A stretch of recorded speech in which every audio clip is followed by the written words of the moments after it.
प्यारे बच्चों, आपको मेरा नमस्कार। मैं संजय सर और आज मैं क्लास 12th फिजिक्स की वीडियो लेकर आया हूं, जिसमें चैप्टर नंबर 1 वैद्युत आवेश तथा क्षेत्र से कुछ न्यूमेरिकल्स को सोल्व करूंगा। बच्चों, इससे पहले भी हमने एक वीडियो दी थी आपको कल, तो उस कल वीडियो में भी कुछ न्यूमेरिकल हमने सोल्व किए थे। बच्चों, आपको वो समझ में आ गए होंगे।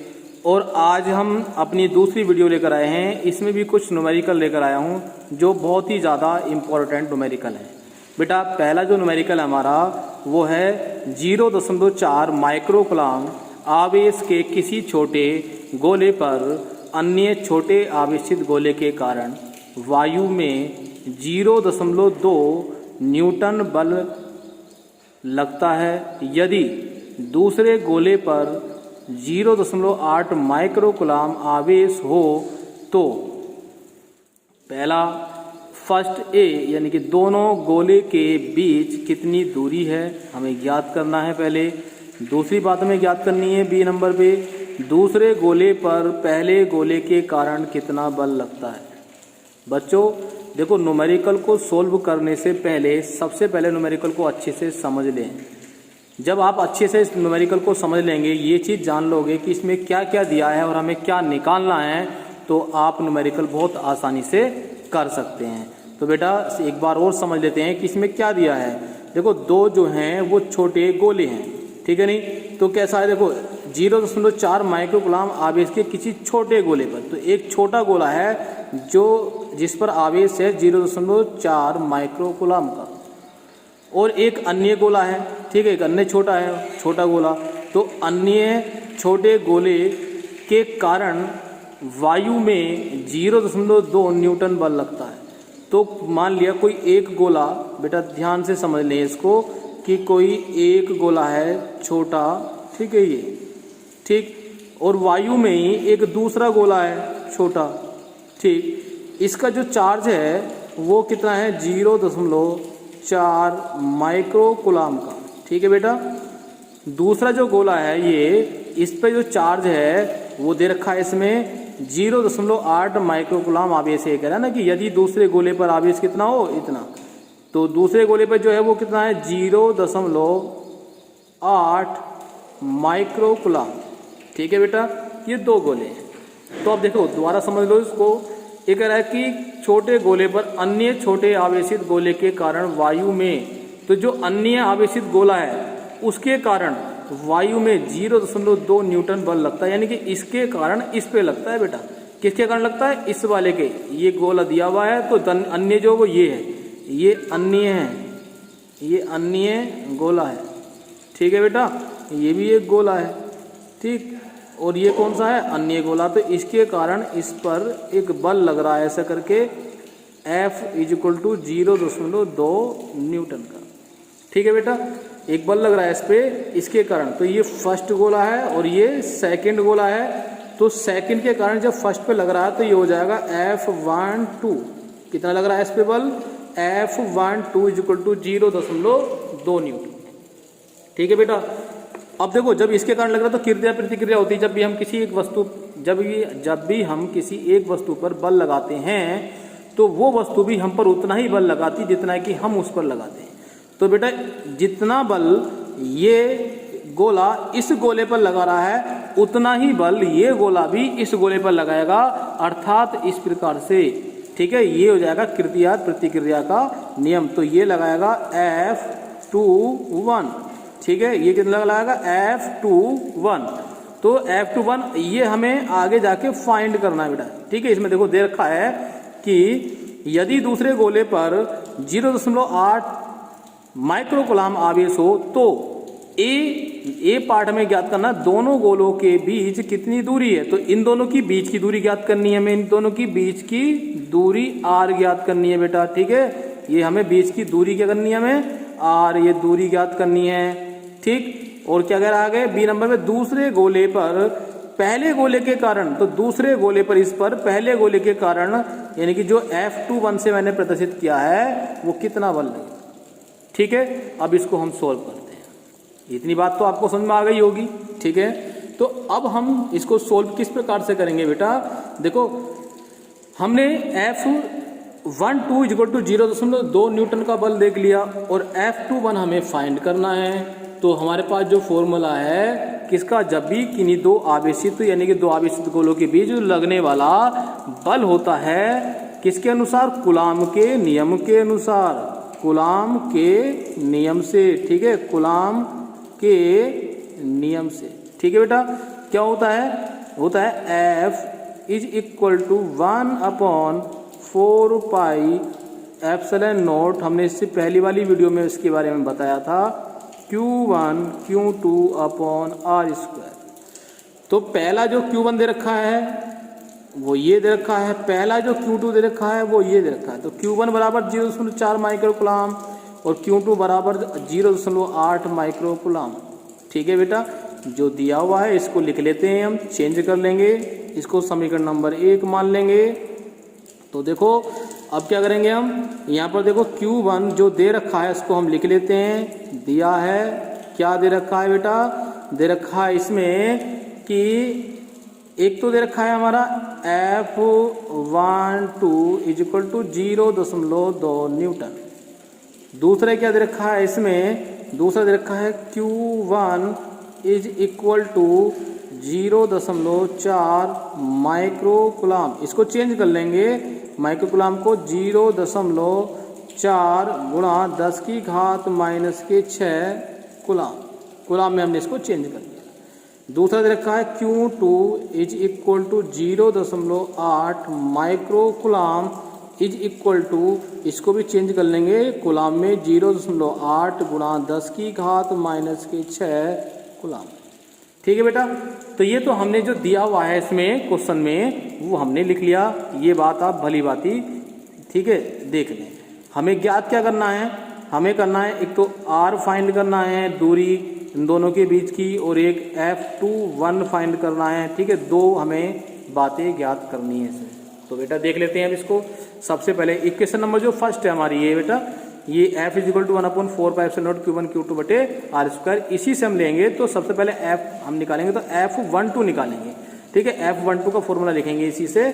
ठीक, समीकरण नंबर 1 के अनुसार, समीकरण नंबर 1 के अनुसार। ठीक है बेटा, तो 1 के अनुसार क्या हो जाएगा कि F इज इक्वल टू था ना, F इज इक्वल टू कितना था 1/4πε0 Q1 Q2 upon R square. तो इसकी जगह क्या रख देंगे, हमें 1 2 करना है। तो 1 2 क्या करेंगे, ये कौन सा हो गया समीकरण नंबर 1 के अनुसार, तो हो जाएगा किसकी बात करेंगे, ये किसके कारण बल लग रहा है, दूसरे गोले के कारण पहले गोले पर लग रहा है, यानी कि पहले गोले पर दूसरे गोले के कारण बल। तो लिख देंगे यहाँ पहले गोले पर ठीक है बेटा, दूसरे गोले के कारण, दूसरे गोले के कारण बल। ठीक है, दूसरे पहले गोले पर दूसरे गोले के कारण, ठीक है, पहले गोले पर दूसरे गोले के कारण बल कितना, F12 equal to 1/4πε0 Q1 Q2 बटे R स्क्वायर। ठीक है बेटा, तो आप देखो इसमें मान रख लेंगे।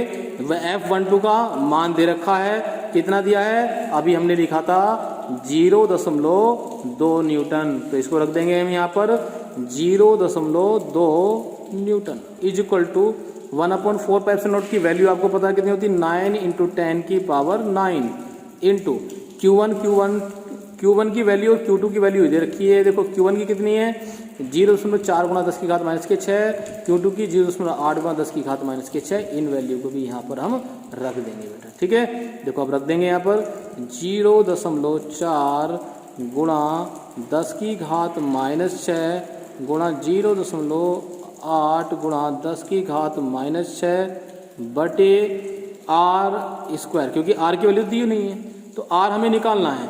तो R को कैसे करेंगे, R को तो इधर ले जाएंगे और इसको इधर ले आएंगे। ठीक है, ट्रांसफर कर देंगे, स्थानांतरण कर देंगे दोनों का। तो ये हो जाएगा R square is equal to, बेटा ये 0.2 कहाँ जाएगा इसकी जगह, तो ये हो जाएगा 9 गुणा 10⁻⁹ गुणा 0.4 और 0.8 की गुणा कर देंगे, 8 चौक 32, तो कितना हो जाएगा 0.32, इनकी गुणा कर दी हमने, गुणा 10 की घात -6, 10 की घात -6 गुणा करने पे क्या हो जाती हैं, जुड़ जाती हैं, तो कितना हो जाएगा 10 की घात -12, ठीक है बेटा, बटे अब अपॉन में देखो r² तो इधर पहुंच गया और ये इधर आ गया, तो इधर आ जाएगा, ये कितना हो जाएगा 0.2, ठीक है बेटा।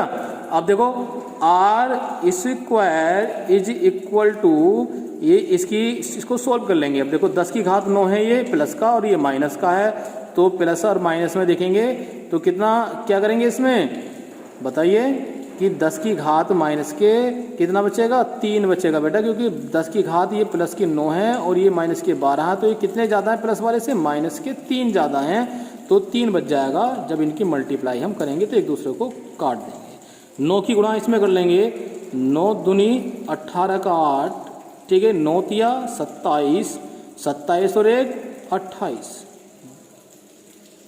दशमलव कितने के बाद लगेगा 1 2, 2 के बाद 1 2 यहाँ पर लगा देंगे, ठीक है बेटा। अब गुणा यहाँ कितना बचा था 10 की घात -3 बटे 0.2, ठीक है। अब देखो इस दशमलव से ये दशमलव काट दो, एक 0 बढ़ा दिया, ठीक है। अब इस 20 से इसको काट दीजिए आप, तो कैसे काटेंगे देखो, अगर इससे काटें हम तो ये कटेगा 20 ही कम 20 बचे कितने 8, 20 चौक का 8 80 हो जाएगा, अब बचे 8 फिर 0.4, ठीक है बेटा, कितना आ गया 14.4, तो ये हो जाएगा हमारे पास r² इज इक्वल टू 14.4 गुणा 10 की घात -3। अब ये जो -3 है इसको कहाँ ले जाएंगे, इसे नीचे ले जाएंगे, तो इसको ऐसे लिख सकते हैं, देखो यहाँ पर हम ऐसे लिख सकते हैं इसको 14.4 बटे 10 की घात -3 के कितने 0 बनते हैं 3, तो प्लस में हो जाएगा, नीचे जाके 1 2 3 ऐसे, ठीक है। इससे अगर हम इसको भाग कर दें तो कितना हो जाएगा, देखो 1 0 से 1 0 की भाग कर दें, चाहे तो भाग करें या गुणा कर दें ऊपर नीचे, ठीक है, गुणा कर देते हैं 10 की ऊपर नीचे गुणा, तो गुणा 10 ऊपर और 10 नीचे, तो ये कितना हो जाएगा, ये हो जाएगा r² इज इक्वल टू ऊपर हो जाएगा 144 और नीचे हो जाएगा 1 2 3 4, 3 ये 1 की मल्टीप्लाई हो गई। अब हमें r की वैल्यू निकालनी है, ठीक है, r इज इक्वल टू हो जाएगा वर्गमूल में 144 बटे 1 2 3 4 यानी कि 10,000 बराबर 144 का वर्गमूल कितना होता है 12 और 1000 10,000 का वर्गमूल कितना हो जाएगा 100, ठीक है बेटा। तो अब देखो इसको 12 को 100 से भाग कर देंगे तो हो जाएगा r बराबर 0.12, ठीक है, कितना हो जाएगा 0.12।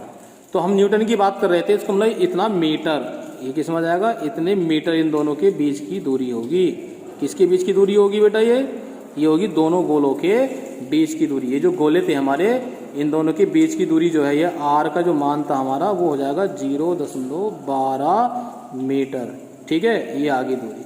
अब पहले गोले के कारण दूसरे पे जो बल लगेगा इसको और ज्ञात कर लेते हैं, ठीक है। अब देखो क्रिया प्रतिक्रिया के नियम से क्या हो जाएगा, पहले गोले के कारण दूसरे गोले पर जो बल लगता है, दूसरे गोले के कारण पहले गोले पर जो बल लगता है, दोनों कैसे होते हैं बराबर, ठीक है नहीं। तो B पॉइंट हमें फाइंड करना है, ये हमने कौन सा पॉइंट फाइंड करा था, ये हमने निकाला था A बिंदु, ठीक है, क्या निकाला था A। तो अब हम निकालेंगे B भाग इसका, तो B भाग किससे करेंगे हम, क्रिया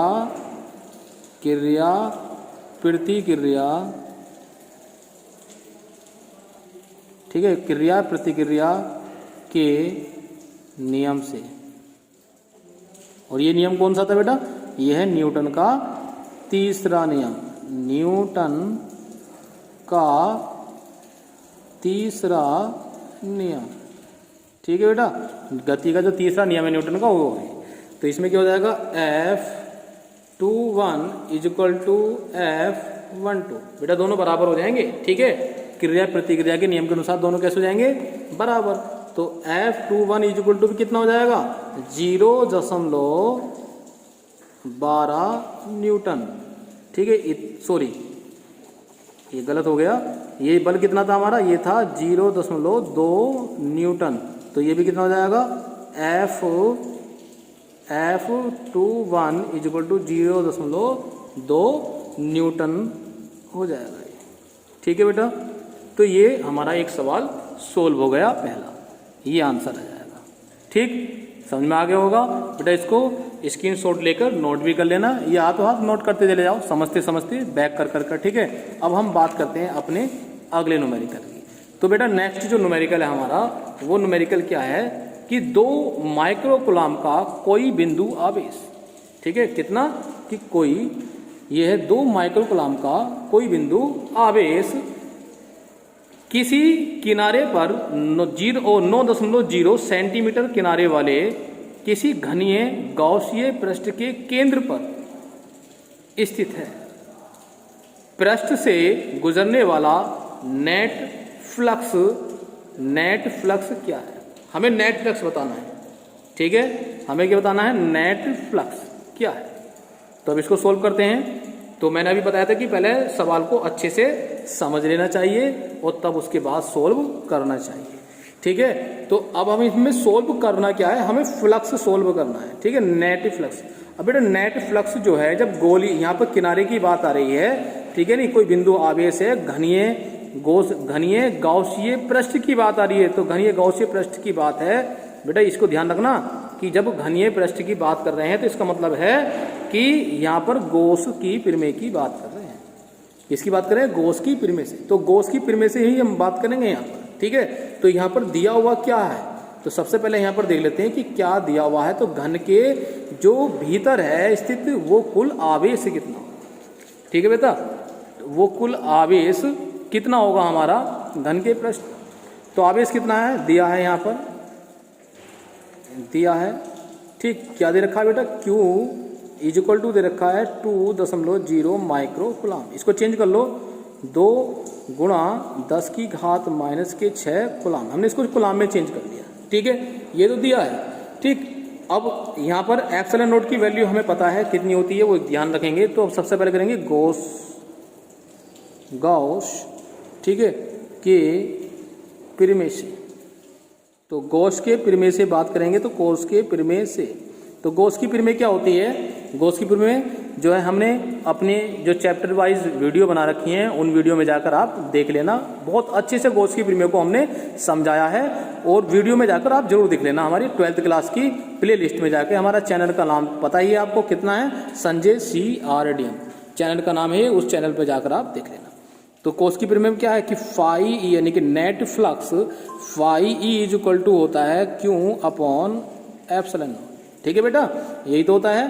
तो Q, अब इसकी वैल्यू रख देंगे। Q की वैल्यू कितनी दे रखी है, 2 × 10⁻⁻⁶ बटे बेटा एप्सिलॉन नोट की वैल्यू हमने वहां पर फाइंड की थी। ठीक है, जो समझाया था आपको। तो कितनी थी इसकी वैल्यू थी, 8.85 × 10⁻⁻12। ठीक है बेटा, यही तो थी, 8.85 × 10⁻⁻12। ठीक है, इसको 4 भी लिख सकते हैं, 4 भी हो सकता है, ये 4 कर लो, जाए इसको यहाँ पर 4 करके आया था। तो 49 में तो हमने 5 ही उसको लिख लिया था, तो हम 4 लिख लेते हैं, चलो यहाँ पर। ठीक है, अब देख लिया। अब इसको क्या करा हमने, देखो ऊपर जो 2 है, ये 4 इसलिए लिखा कि जिससे 2 से कट जाए। इस 2 से हमने इसको काट दिया, 2 चौक 8 10। ठीक है, फिर 2 चौक 8, 2 दूनी 4। तो अब जो बचा उसको लिख लेते हैं। तो ये हो गया फाई ई = कितना बचा बेटा, ऊपर तो 1 है, तो जाएगा। अब देखो 10⁻⁻6 से 10⁻⁻12 काट दो, 10⁻⁻6 बार। तो ऊपर तो कुछ नहीं बचा, 1 बचा। नीचे क्या बचा, 4.42 × 10⁻⁻6। ठीक, ये बचा। अब ये जो 10⁻⁻6 इसको कहाँ ले जाएं, ऊपर ले जाएं। तो ऊपर कितना हो जाएगा, ये 10⁻+6 हो जाएगा, और नीचे 4.42। अब देखो इसमें से 1 बाहर ले लो, 10, और कितनी घात बच जाएंगी, 10⁵ ठीक, अब ये कितना, 4.42। इससे भाग करेंगे 10 को, तो कितना जाएगा, 2 करके 2 बार कटेगा लगभग जाके। तो ये जाएगा, जब इससे भाग करेंगे इसको बेटा 10 को करके देख लेना आप। ठीक है, कितना जाएगा, ये जाएगा 2.26 × 10⁵ ठीक, क्या निकालना है हम, फ्लक्स। तो बेटा फ्लक्स की जो फ्लक्स का जो मात्रक होता है वो कितना होता है न्यूटन मीटर स्क्वायर प्रति कूलम। ठीक है बेटा, ये इसका आंसर आ जाएगा। बहुत ही इंपॉर्टेंट है न्यूमेरिकल, बहुत अच्छे से इसको समझ लेना। ठीक है, इसको स्क्रीनशॉट लेकर आप इसको नोट भी जरूर कर लेना। वेरी वेरी इंपॉर्टेंट न्यूमेरिकल है ये। कैसा है? इंपॉर्टेंट न्यूमेरिकल है बेटा ये। ठीक है, इंपॉर्टेंट न्यूमेरिकल है। और जो इससे पहले हमने समझाया था बेटा ये वाला न्यूमेरिकल, ये भी बहुत ही ज्यादा इंपॉर्टेंट न्यूमेरिकल है बेटा, बहुत ज्यादा पूछा जाता है। ठीक है नहीं, तो ये आप नोट कर लेना। ठीक है बच्चों, और हमारे चैनल को सब्सक्राइब जरूर कर लेना और अपने दोस्तों से और अपने साथियों से, ठीक है, जितने भी आपके साथी हैं, जो भी आपके जान पहचान के, सबसे हमारा चैनल सब्सक्राइब करवा लेना, और जिससे कि हमारी जो भी वीडियो बने उसका नोटिफिकेशन आपके पास पहुंच जाए। ठीक है बेटा, अब हम मिलते हैं अपनी अगली वीडियो में। आगे हम जो न्यूमेरिकल इसमें छूटा होगा इंपॉर्टेंट वो और बता देंगे, या फिर हम अपने अगले चैप्टर में जाकर अगले चैप्टर की वीडियो बताएंगे। ठीक है बेटा।